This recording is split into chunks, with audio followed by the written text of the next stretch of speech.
Hi, this is Mr. Grove, and welcome to my podcast on the atmosphere. Now, what I'd like to do is go into meteorology, and so with this unit, let's take a quick look at the atmosphere, because without that, we don't have meteorology, we don't have weather, and this is certainly one of my favorite units. So let me cue up my presentation, and let's get started. The atmosphere analogy that I like to use, a story I like to use, is that think of a lobster, a spiny lobster crawling across the bottom of the ocean. And think of the tremendous amount, the weight of water pushing down on that lobster. Well, here's my analogy. We're the lobster. We, of course, are not on the bottom of the ocean, but we are on the bottom of an ocean of air. And so as we walk, as we live, as we do whatever we do, at any time we are under a tremendous weight as the atmosphere bears down on top of us. And I just love this graphic because, I just made a big deal out of talking about how big, how deep, and how heavy this atmosphere is as it presses down on us. But the reality is it's just barely there. It's a thin blue line, and you can really see that in this picture from space.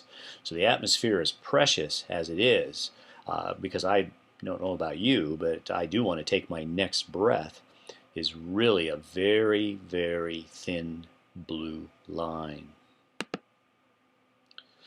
Well, what exactly is weather, since we're going to spend the next 3 weeks in this unit? Weather can't happen without the atmosphere. So in a nutshell, weather is just the state of the atmosphere at any given time. And when this picture was taken, a cool one I might add, Hurricane Francis was bearing down on Florida. Look at the beautifully developed eye of this hurricane. So once again, weather is just what the atmosphere is doing at that particular second.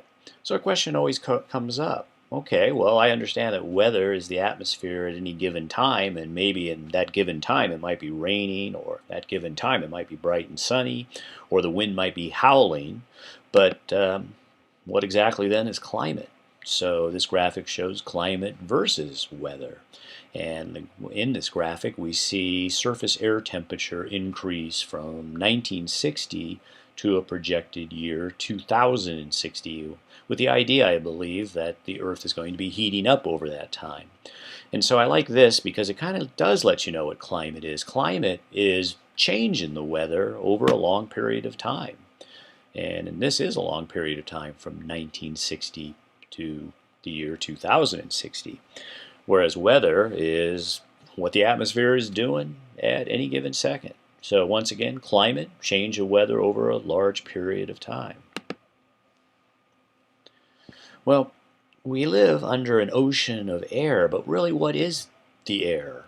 And the air is a mixture of gases, and in this pie chart you can see that's really just a mixture of two gases. In fact, 99% of our atmosphere is just nitrogen and oxygen, so just merely two gases. And carbon dioxide, which we hear so much about, greenhouse gas, the gas that we exhale every time we're breathing, as you can see, is just a small part of the atmosphere. So let's look at it a little more specifically. Nitrogen, a huge chunk, is 78%, and precious oxygen is 21%.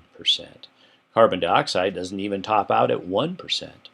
And then we move right on down the line. Methane, a gas so important for heating our homes and cooking our food, all the way down to ozone, which is a toxic gas, but pretty darn important too. Water vapor can make up to as much as 4% of our atmosphere, but it's an important 4% because that's really where the weather's coming from, and that's where the clouds are coming from. It's water vapor. Talked about the ozone. The ozone layer is way up in the atmosphere, and we'll take a quick look at that in just a few minutes. But what's important about the ozone layer is that it protects us from the UV rays of the sun. And if we didn't have the ozone layer, we're going to have a big problem. We're going to have to be using SPF 4000 sunscreen every time we walk around outside, or certainly going to have to wear a hat when you're out sunning yourself. But what exactly is ozone? Ozone is really just O3, 3 atoms of oxygen, and the air that we breathe is O2. So O plus O2 is O3. And what happens if we don't have it up there and we lose that ozone shield, which in the news we've talked about some of the pollutants that we create down here on the planet Earth that destroy the ozone layer? Well, if we lose it, we got a problem with this. So unless you want to be using SPF 4000, we need to do something about the damaging chemicals that we're creating down here that are going to do the damage up there. Now, this is neat. In 1960, I was 4 years old, if I date myself, and Joseph Kittinger did something incredibly heroic. He leapt out of a balloon at 103,000 feet. And that record still stands as the longest free fall ever. And I put this in because where exactly does our atmosphere end and space begins? And Joseph Kittinger was finally honored for this achievement. He's no less brave than all of the guys that followed him that went into space with the Gemini program, the Mercury program, the Apollo program, the space shuttle. So I found this little video clip of this historic occasion. Let's take a close look. Finally tonight, long overdue recognition for an amazing feat achieved almost 50 years ago. Honored was a man who holds the record for the highest parachute jump ever, for the longest free fall, and for flying at the speed of sound without an aircraft.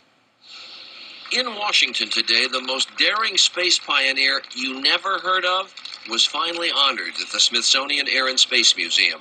On August 16, 1960, Joe Kittinger dressed up in many layers of clothes, an experimental pressure suit, and enough equipment to almost double his weight.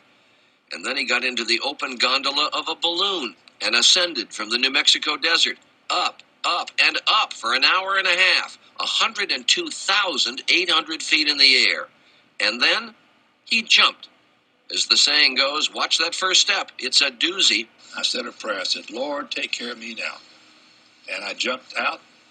And by the way, that was the most fervent prayer I ever said in my life. He braved 90 below temperatures, and clouds hid the ground from sight.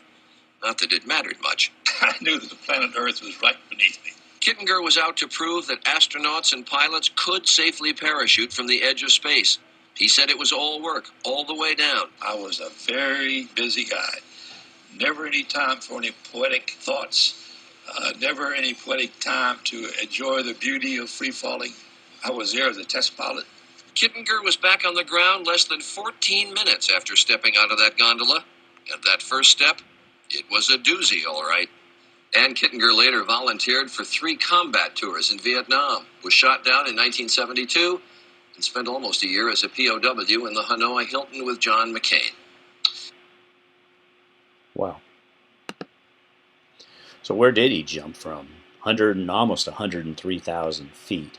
That's about 31 kilometers. So if you look at this graphic, Joseph jumped from right about here, and it took him 14 minutes to get to the bottom. But as you can see, there's quite a few layers here, all the way up to 100 kilometers, which is pretty much about the boundary to space where the air is getting pretty thin. Now in this graphic, what we see is that temperature changes. So we live down here, we live in the troposphere, and the temperature is nice and pleasant.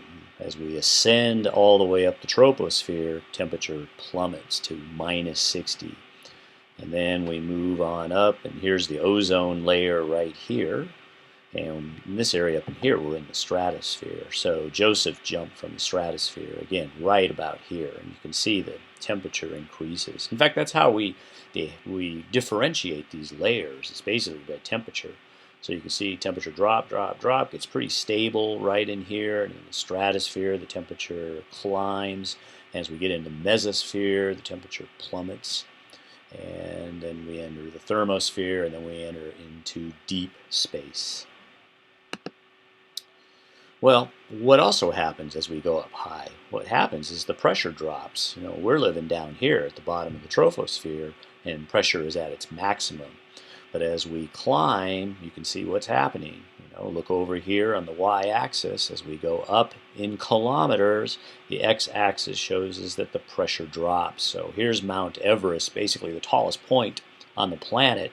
And if you're standing up here on top of Mount Everest, you've got very little air pressure to deal with. And I love to backpack in the Sierras, and often camping at between 10 and 12,000 feet of altitude.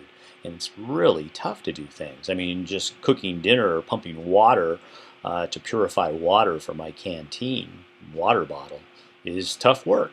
There's just not that much air. And this graph shows it pretty well.